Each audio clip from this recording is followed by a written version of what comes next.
اپنے رشتے کو خدا کے ساتھ مضبوط کرنا ہے اور ہمیشہ خدا کے ساتھ جڑے رہنا ہے، تاکہ آپ کی زندگیوں میں ابلیس کا کوئی منصوبہ کامیاب نہ ہو اور نہ پایا تکمیل تک پہنچے، کیونکہ جب خدا آپ کی محافظت کرتا ہے تو پھر مکمل طور پہ آپ آسمان کی بادشاہی میں شریک ہوتے ہیں۔ آمین۔ اگلی آیت میں یوں مرقوم ہے، پس وہ اٹھا اور رات کے وقت بچے اور اس کی ماں کو ساتھ لے کر مصر کو روانہ ہو گیا۔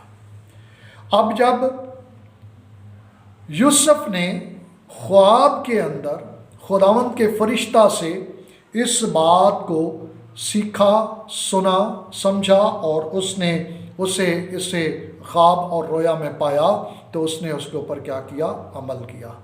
آج خدا کا روح بڑی خوبصورتی سے ہمیں کیا کرتا ہے؟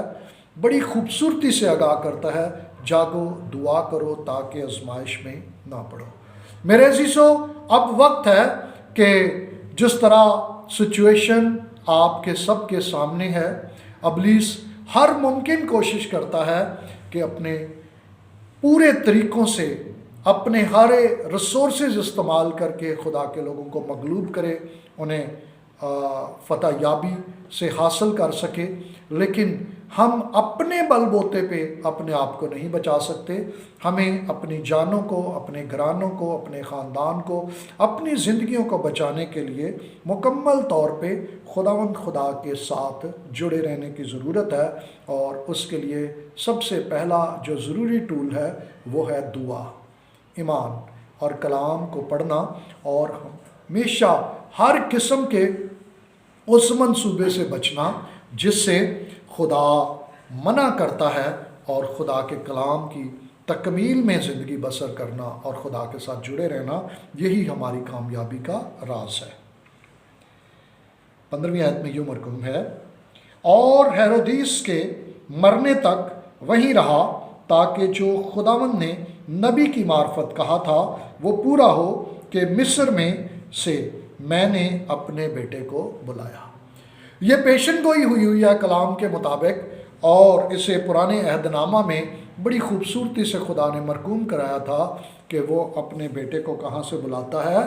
مصر سے بلاتا ہے۔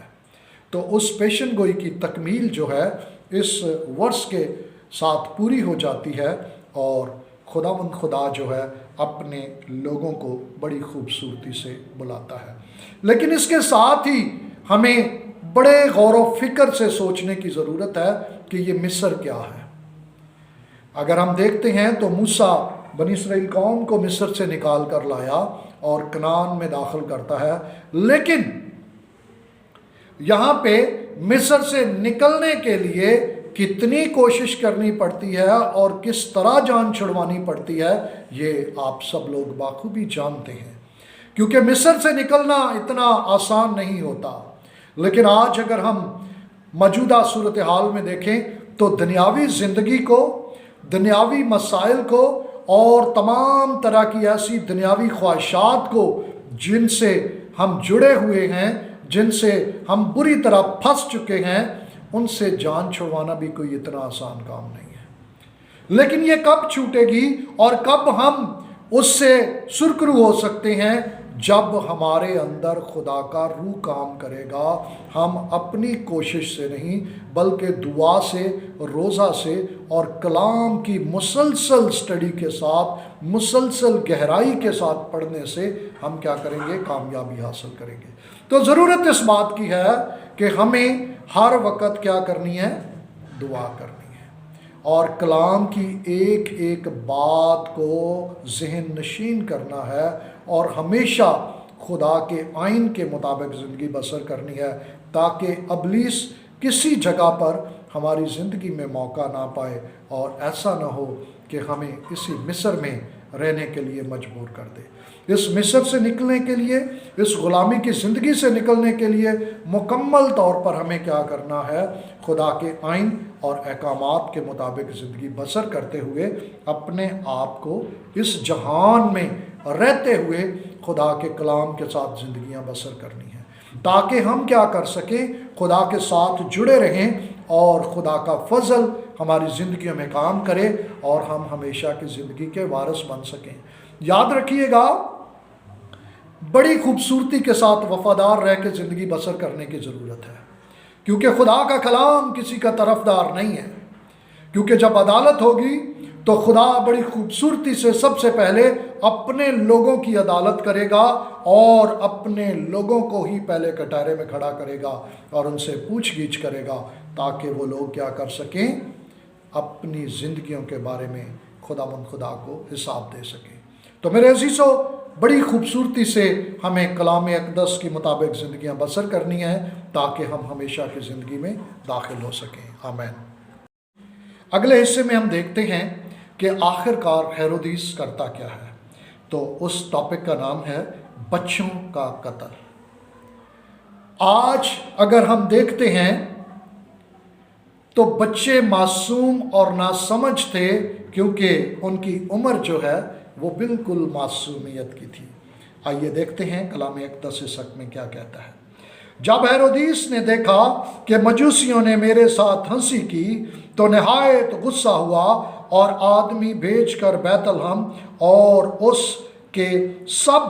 اس کی سب سرحدوں کے اندر کے ان سب لڑکوں کو قتل کروا دیا جو 2 برس کے یا اس سے چھوٹے تھے، اس وقت کے حساب سے جو اس نے مجوسیوں سے تحقیق کی تھی۔ اب جب مجوسیوں سے اس نے تحقیق کی تھی، اس وقت سے لے کر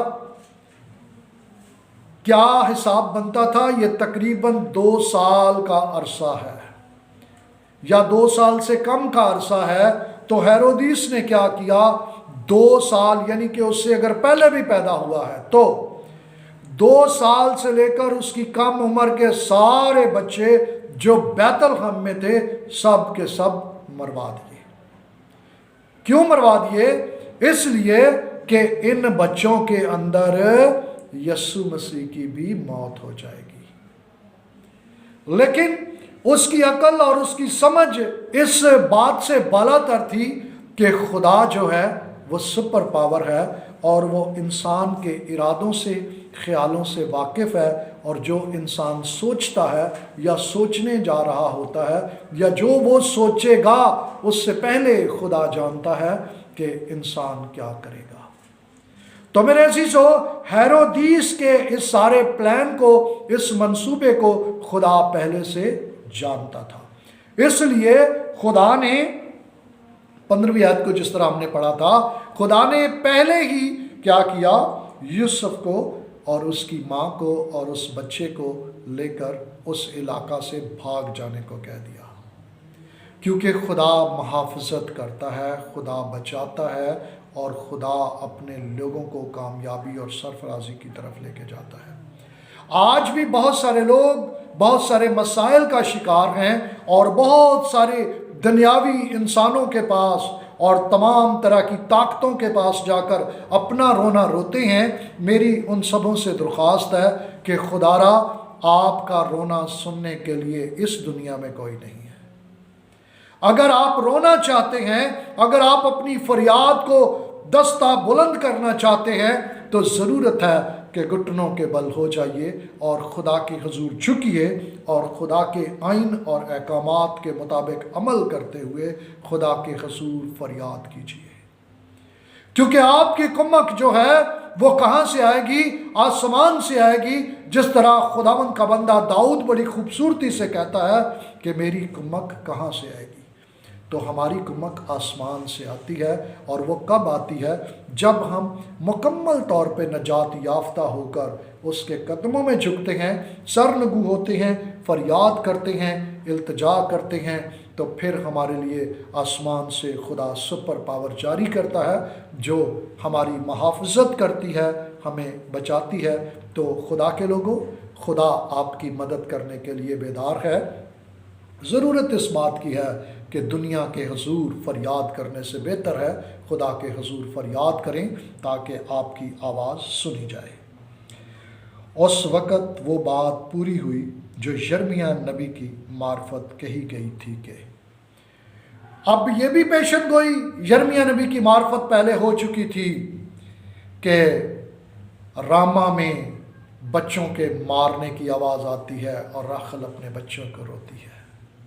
میرے عزیزو، تمام طرح کی پیشن گوئیوں کی تکمیل بہت سال پہلے ہو چکی، لیکن آج ہم اس لیے دوبارہ بار بار اس پیشن گوئیوں کی تکمیل کو پڑھتے، سناتے اور یاد کرتے ہیں اور دہرائی کرتے ہیں تاکہ ہمارا ایمان مضبوط ہو جائے، ہمیں معلوم ہو کہ ہمارے بچے، ہماری زندگیاں محفوظ نہیں ہیں۔ آج بے شمار ہیرودیس موجود ہیں جو ان زندگیوں کو ہلاک کرنا چاہتے ہیں، اور اس میں سب سے بڑا ہیرودیس جو ہے وہ دشمن ہے۔ کون ہے؟ دشمن ابلیس ہے، جو کسی بھی انسانی جسم کو استعمال کرتے ہوئے انسان کی زندگی میں داخل ہوتا ہے اور اسے برباد کرتا ہے، اور ہر اینگل سے اسے بربادی کی طرف لے کے جاتا ہے۔ تو خدا کے لوگوں، خدا کے حضور فریاد کیجئے، کیونکہ خدا آپ کو ہر مشکل سے نکالے گا، وہ آپ کا محافظ ہے۔ اور آگے اسی آیت کی وضاحت خدا کرتا ہے، راما میں آواز سنائی دی، رونا اور بڑا ماتم، راخل اپنے بچوں کو رو رہی ہے اور تسلی قبول نہیں کرتی، اس لیے کہ وہ نہیں ہے۔ میرے عزیزو، آج کی تمام بہنیں، تمام بھائی، تمام لوگ اپنے بچوں کی فکر کریں، اپنی زندگیوں کی فکر کریں۔ آج کے ہیرودیس آپ کو ہر اس جدید طریقے سے ہلاک کرنے کی کوشش کریں گے، کیونکہ اس وقت کے ہیرودیس کے پاس طاقت تھی، اختیار تھا، اور اس نے تلوار سے بچوں کو قتل کیا۔ لیکن آج ایڈوانس ٹیکنالوجی ہے، ایڈوانس دنیا ہے، ایڈوانس جدید آلات ہیں، اور ہر طرح کا ہتھیار جو ہماری سوچ سے بالا تر ہے، ہماری عقل سے بالا تر ہے، ٹیکنالوجی سے لیس ہے، اور ہمارے گھر میں ہر وقت دشمن چھپا بیٹھا ہے۔ سب سے پہلا دشمن تو آپ کا موبائل فون ہے، جو آپ کی جان نہیں چھوڑتا، اور اسی موبائل فون کے اندر آگے پیچھے کے کیمرے جو ہیں وہ ہر وقت آپ کو موت کے منہ میں لپیٹتے اور ہلاکت کی طرف لیے جاتے ہیں، اور ان سے چھپنا ناممکن ہے، کیونکہ جس قدر اس کے اندر ساری چیزوں کو نصب کیا گیا ہے، اور جس نے دنیا کی تمام گزشتہ ٹیکنالوجیز کو، انفارمیشن کو اور ڈیوائسز کو کھا کر ہضم کیا ہے، اب انسان بھی اس سے محفوظ نہیں ہے۔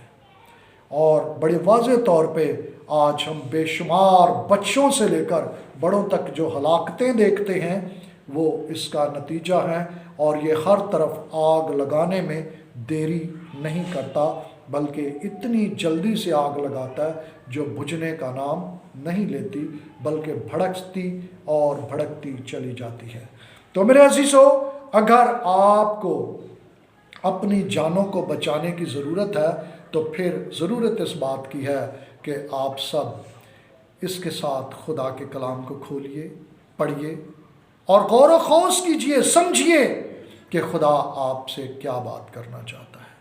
جو کچھ آج آپ کے ساتھ ہو رہا ہے یا ہونے والا ہے وہ خدا بہت پہلے آپ کو بتا چکا ہے، اور تمام پیشن گوئیوں کی تکمیل پوری ہو چکی ہے، اور جو رہ گئی ہیں ان کی بہت جلد ہونے والی ہے، کیونکہ آنے والے چند سالوں میں آپ بہت ساری تبدیلی دنیا میں رونما دیکھیں گے، اور اس سرزمین پہ دیکھیں گے، لوگوں کے گھرانوں میں دیکھیں گے، لوگوں کی زندگیوں میں دیکھیں گے، بچوں میں دیکھیں گے، اور اس کے ساتھ جوڑنے کے لیے آپ کے گھر میں پڑی تمام ڈیوائسز جو ہیں، جن کو آپ ہر وقت استعمال کرتے رہتے ہیں، جو آپ کو بڑی انٹرٹینمنٹ پرووائڈ کرتی ہیں، کھیلنے کودنے کے لیے، وقت کو برباد کرنے کے لیے، یہ سب کی سب آپ کی جان لیوا ہو جائیں گی۔ تو میرے عزیزو، خدا کے لوگوں،